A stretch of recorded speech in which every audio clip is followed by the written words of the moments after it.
Hello everyone, I'm Risa Elocero from BE 353 and today we will talk about the personal savings and spending habits.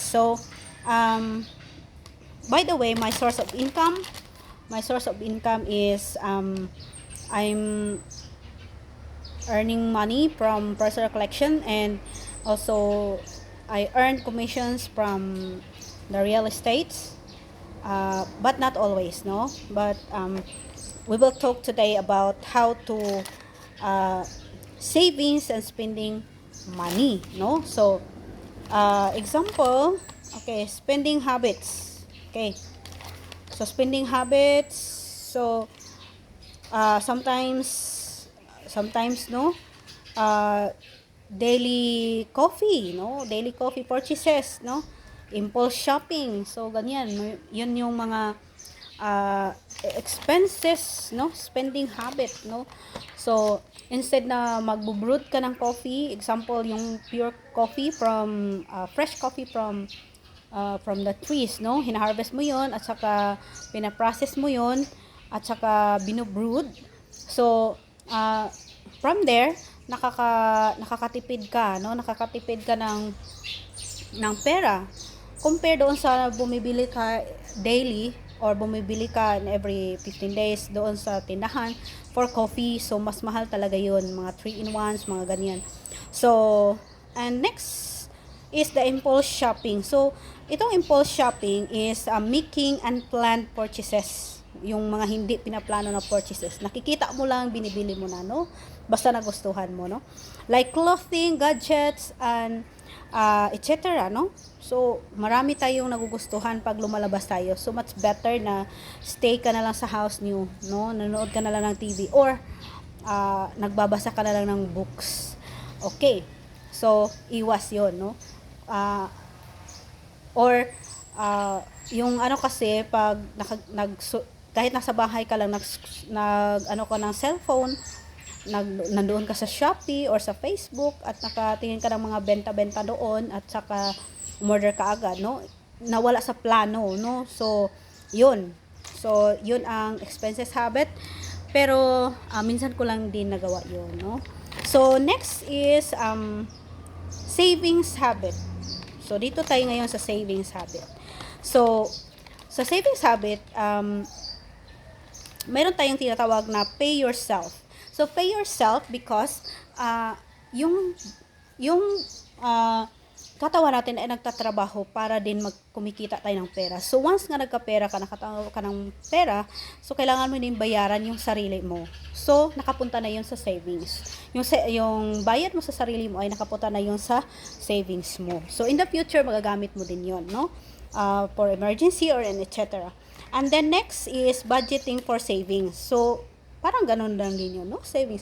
Include savings as a fixed expenses in your monthly budget. So, pag ginawa mo yun, marami ka talagang savings. Mas more talaga yung savings mo kaysa doon sa na-expend mo, yung nagagastos mo. Next is emergency fund, no? Kailangan mo talaga yung may emergency fund tayo na siniset aside. Dahil, pag may na siniset aside ka na pang emergency fund, hindi ka na magwo-worry, and every time na mayroon kang mga emergencies like nagkasakit ka, kailangan ka dalhin sa hospital, so mayroon ka talagang pambayad sa hospital or pagkain mo doon at saka sa naiwan doon sa bahay. So that is the emergency fund. Mayroon ka talagang ganyan, or mga emergency na mga kailangan mong bilhin, so doon mo na yon kukunin. So mayroon talagang naka-envelope, no, gagamit ka ng envelope at doon mo ilalagay mga emergency fund, mga electric bills envelope, so doon mo ilalagay mga water bill envelope, so doon mo ilalagay yung pambayad mo sa tubig, pambayad mo sa kuryente. And next is the automatic transfers. So kung mayroon kang coming na money, so ita-transfer mo na kaagad doon sa savings account mo. Okay.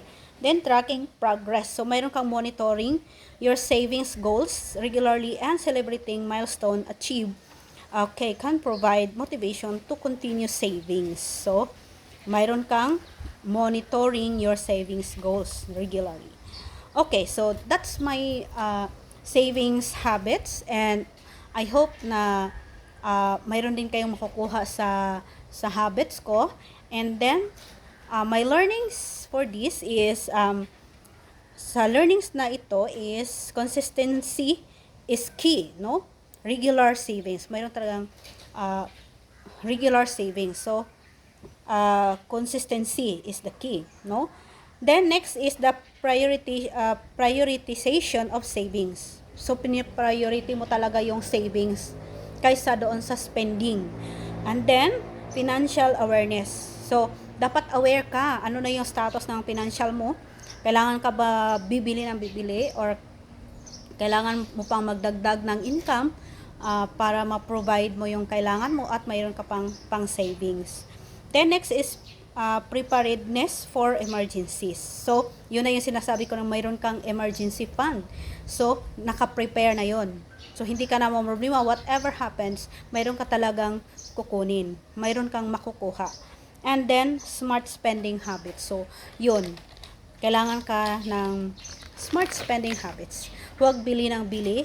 At saka, kailangan mo more on savings. Kahit gaano man kaliit o kalaki yung pera na matatanggap mo. Kasi mayroon naman talaga matatanggap. Even nagtatrabaho ka or hindi, mayroon tayong matatanggap na pera. So, kailangan mo talagang planuhin ano yung gagawin mo sa pera na yan, at huwag spend ng spend. So, I think that's all for today. God bless everyone, and thank you, and have a nice day.